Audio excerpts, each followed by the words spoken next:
umaga mga ka-Mars! Nagbabalik sa inyong harapan. Walang iba kundi si Carla Talks.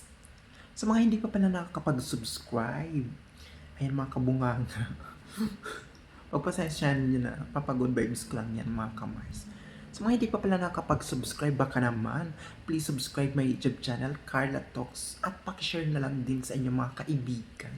So ayan mga ka-Mars, ang ating topic talaga ngayong araw na ito, yung pambato natin na kakaalis pa lang, walang iba kundi si Miss Universe 2026 Albay, Miss Krishna M. Orino. So alam naman natin at nakita naman natin yung naging kanyang performance sa Miss Universe 2026 na pumupukpok din to ang babaitang to, kahit sabihin na siya yung pinakang maliit sa panahon ng Miss Universe 2026 dahil ang height nga lang nito ni Krishna Orino ay nasa 5'6". Pero hindi naman siya as in mababa or maliit. Matangkad pa din naman sa height ng mga babae yung 5'6". Pero alam ko, sa tingin ko talaga is pupukpok itong si Krishna Orino. Pero bago tayo mag-start mga ka-Mars, so ayan nga mga ka-Mars, ipagpatuloy na natin ang pagre-reactions dito sa ating pambato ng Miss Tourism 2026. Opo, hindi kayo nagkakamali dahil malakas, maganda, at magaling sa com skills itong pangbato ng Pilipinas sa Miss Tourism 2026 naggaganapin sa bansang Sri Lanka. Saan nyo na-excite lang ako. Kasi alam naman natin, di ba mga ka-Mars, na yung naging performance ni Krishna Orino or Miss Universe Albay sa Miss Universe 2026 nung nakaraan lang ay talaga namang napapansin at talaga namang bumubugan.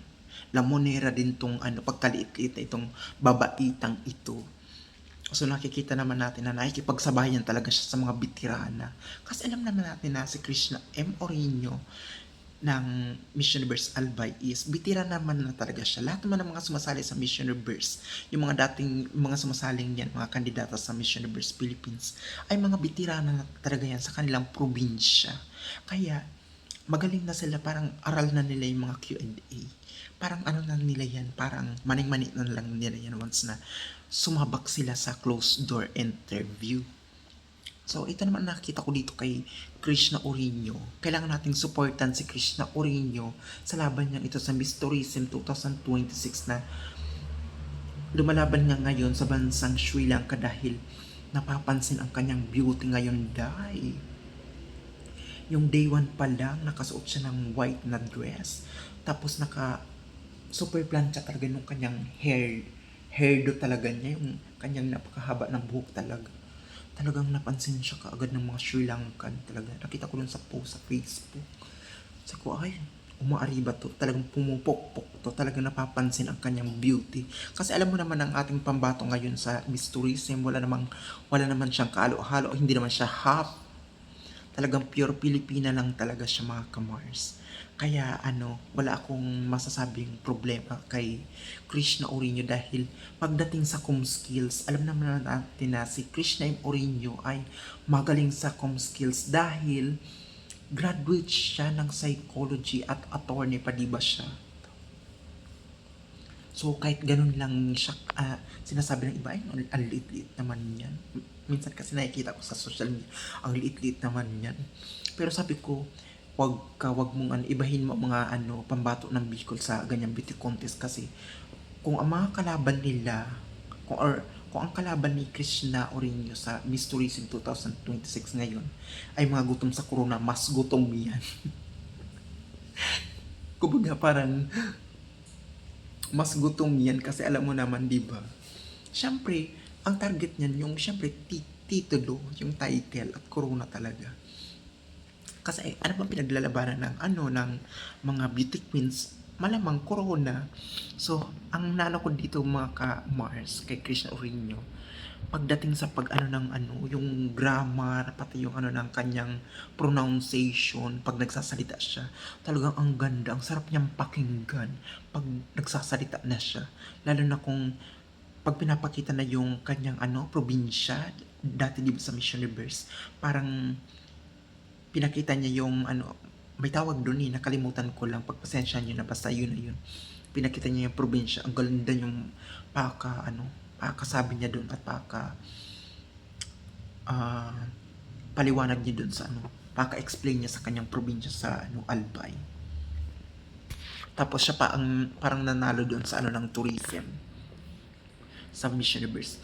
Tapos ang ending, alam mo mga ka-Mars, ang masasabi ko lang sa inyo, malakas talaga ang laban nito ni Krishna Uriño dahil alam mo naman na dark horse to sa Miss Universe 2026. At yung atake niya, kanyang ano, pasarela talaga sa pasarela. Ang galing niya na talaga. Para din siyang CG Opiasa. Siyempre, alam mo naman na iniidolo ng mga kabataang mga beauty queen ng Bicol si CG Opiasa. Kaya palaban ng ating pambato sa Miss Tourism 2026. Kaya naman suportahan natin ito si Krishna Uriño. So please lang support natin si Krishna Uriño dahil hindi lang naman probinsyang Bicol niya ang nirepresent niya kundi buong Pilipinas.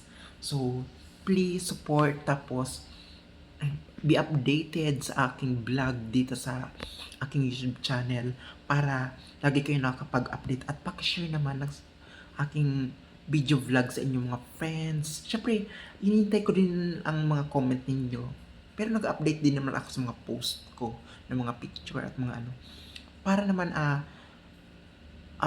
once na gusto nyong ano yung mga sasabihin nyo, i-comment nyo lang sa ano, comment section para makapag-reply din ako sa mga ano, mga gusto nyong sabihin about sa performance ni Krishna Uriño na lumalaban ng Miss Tourism 2026 sa bansang Sri Lanka. So ayan guys, hanggang dito na lang ang aking vlog for today. Sana nag-enjoy kayo at sana nakarelate kayo sa aking vlog for today. So sa mga hindi pa po nakakapag-subscribe sa aking YouTube channel, please subscribe my YouTube channel, Carla Talks. Like and share and click the notifications bell button for more updates. And please, comment down below. Yan lamang po. Salamat. Bye! Ingat po kayo lahat. Yan naman po. Salamat.